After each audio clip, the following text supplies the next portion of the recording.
Assalamualaikum warahmatullahi wabarakatuh. Kali ini Mang Adoy akan melanjutkan cerita sebelumnya dengan judul Liku-liku pesugihan uang gaib.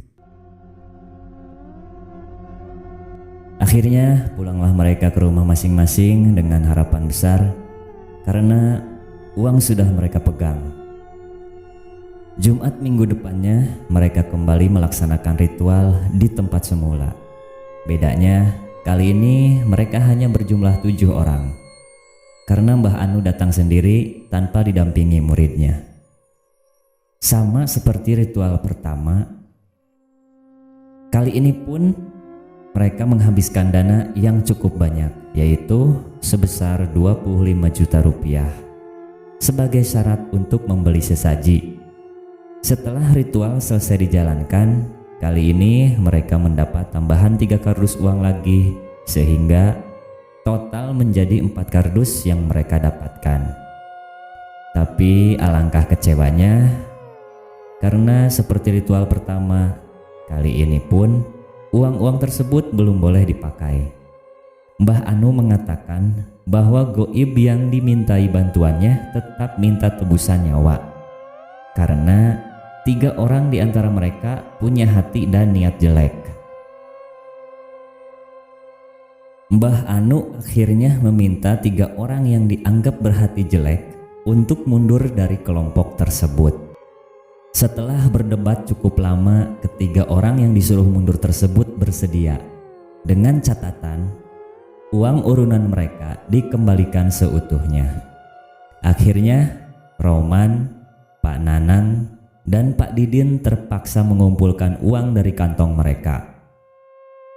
Karena uang yang di dalam kardus belum boleh dipakai, menurut Mbah Anu mereka hanya membutuhkan 1 kali ritual lagi supaya uang itu betul-betul bersih dan aman untuk digunakan. Kali ini ritual harus dijalani di sebuah hutan di daerah Jawa Barat. Begitulah Mas ceritanya, kata Pak Nanang sambil menghisap rokoknya dalam-dalam.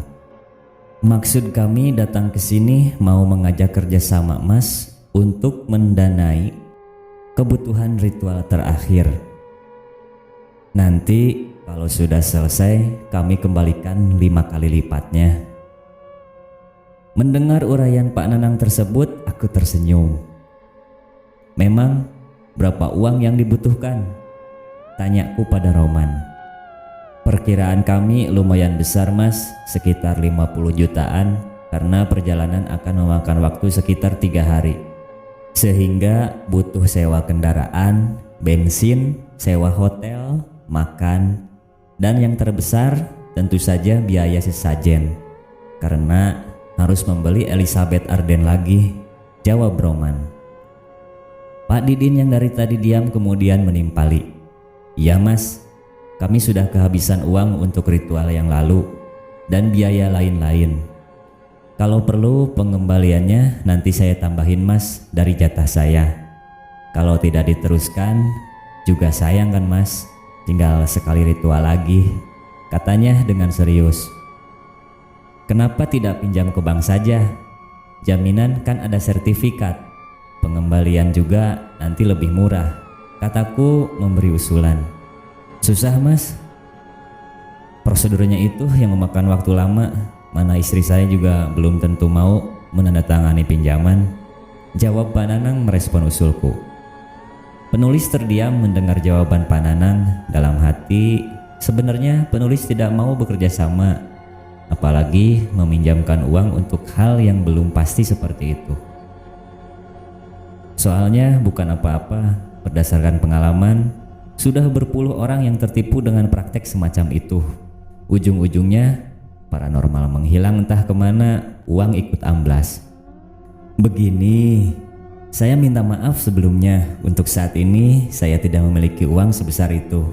Kalau 50.000 sih ada, kata penulis mencoba berdiplomasi sambil mencairkan suasana. Roman langsung bereaksi. Tolonglah Mas,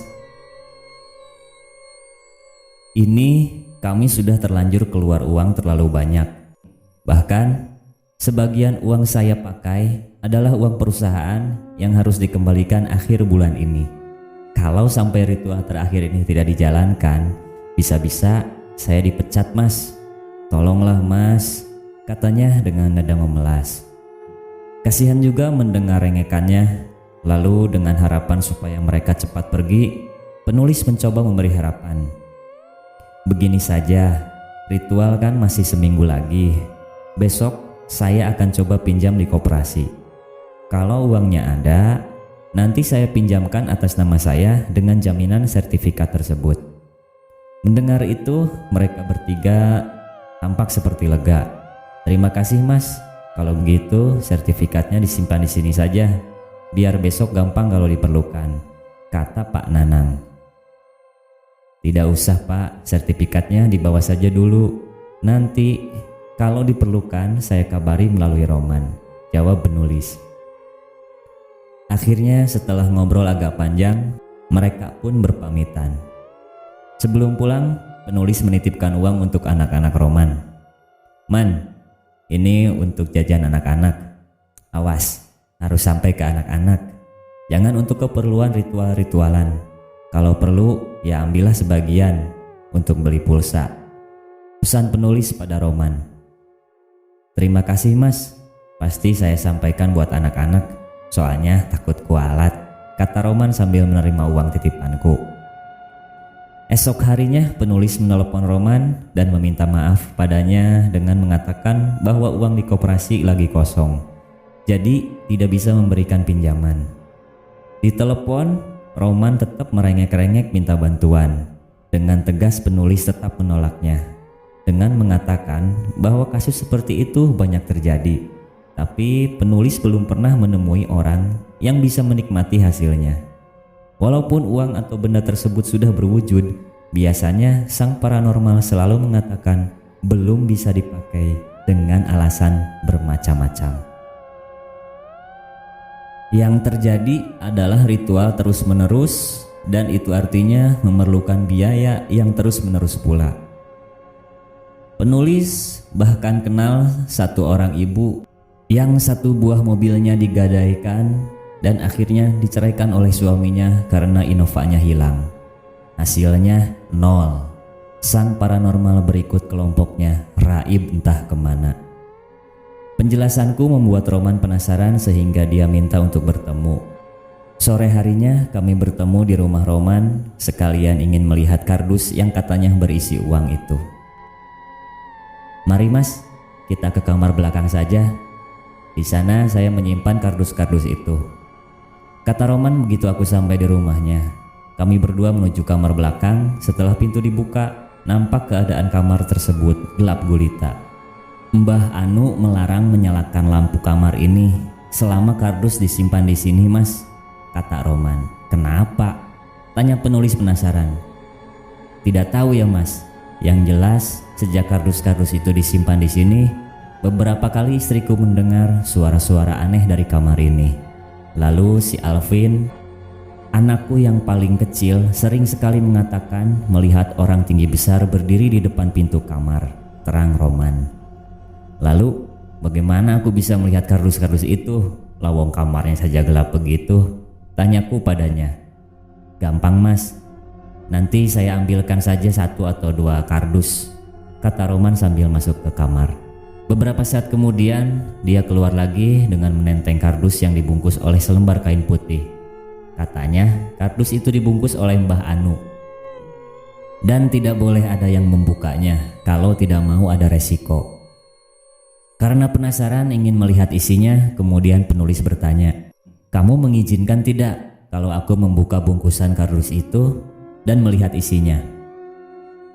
Roman buru-buru menjawab, "Jangan, Mas. Nanti kalau ada sesuatu yang terjadi, saya bisa repot. Nanti saya ambilkan bundelannya saja, Mas. Saya simpan di dalam tas." Karena tidak diperbolehkan membuka isi bungkusan tersebut, terpaksa penulis menurut.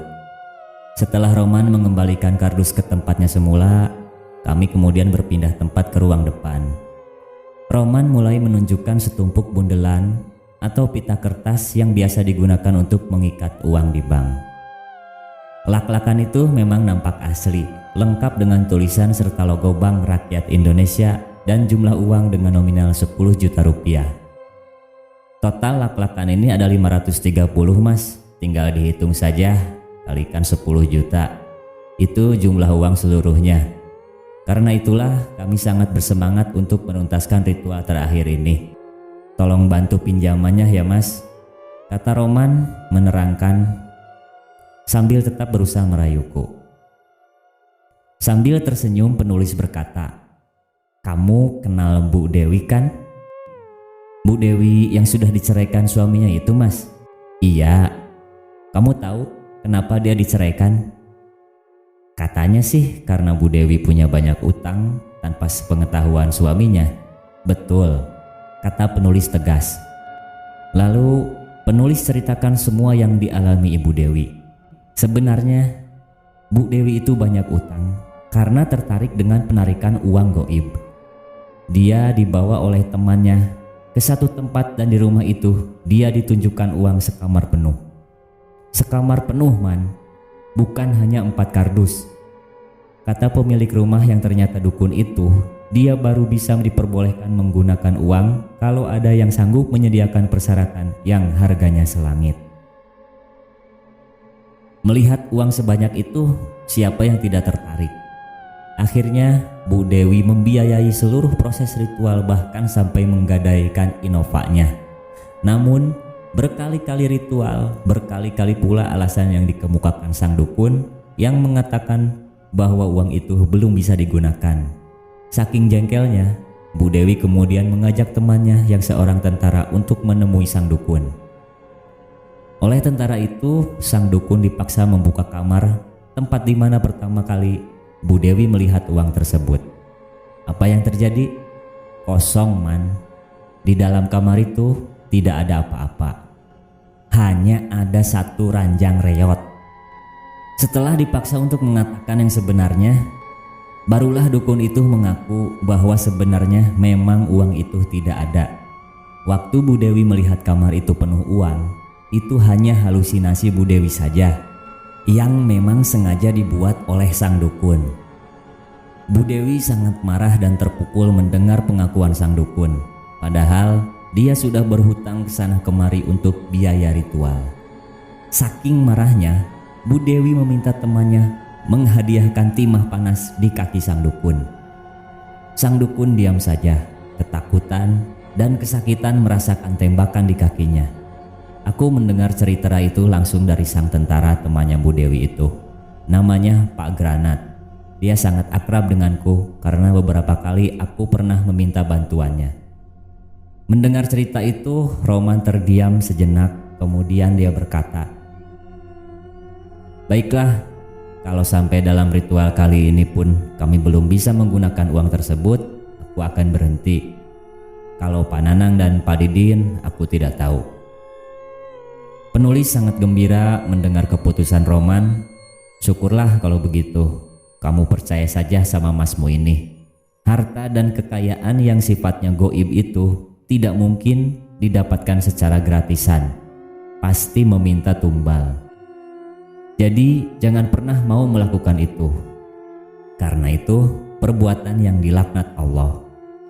Seminggu kemudian penulis mendapat kabar dari Roman yang mengatakan bahwa Pak Nanang berhasil mendapatkan pinjaman uang untuk ritual. Setelah selesai, mereka malah mendapatkan jumlah uang yang lebih banyak. Tapi tetap saja belum boleh digunakan karena harus diritual lagi. Kali ini Mbah Anu meminta ritual dilaksanakan di pulau terpencil di salah satu kepulauan Seribu. Bisa terbayang berapa biaya yang harus dikeluarkan? Sesuai dengan komitmennya kepada penulis, Roman mundur dari kelompok tersebut. Sekarang dia terpaksa mencicil uang kantor yang terlanjur dipakai karena Pak Nanang dan kelompoknya belum bisa mengembalikan uang itu. Roman hanya dijanjikan kalau ritual tersebut selesai, semua uangnya akan dikembalikan utuh. Sampai penulis pindah domisili ke Jogja, sekitar setahun setelah Roman CS mengadakan ritual, penulis tidak pernah lagi mendengar kabar tentang keberhasilan penarikan uang tersebut. Demikian cerita kali ini, Mang Adoy pamit diri. Terima kasih sudah menyimak cerita ini. Terima kasih buat penulisnya. Mohon maaf apabila banyak salah kata. Sampai jumpa di kisah rekam Carita Misteri lainnya. Akhirul kalam. Wassalamualaikum warahmatullahi wabarakatuh.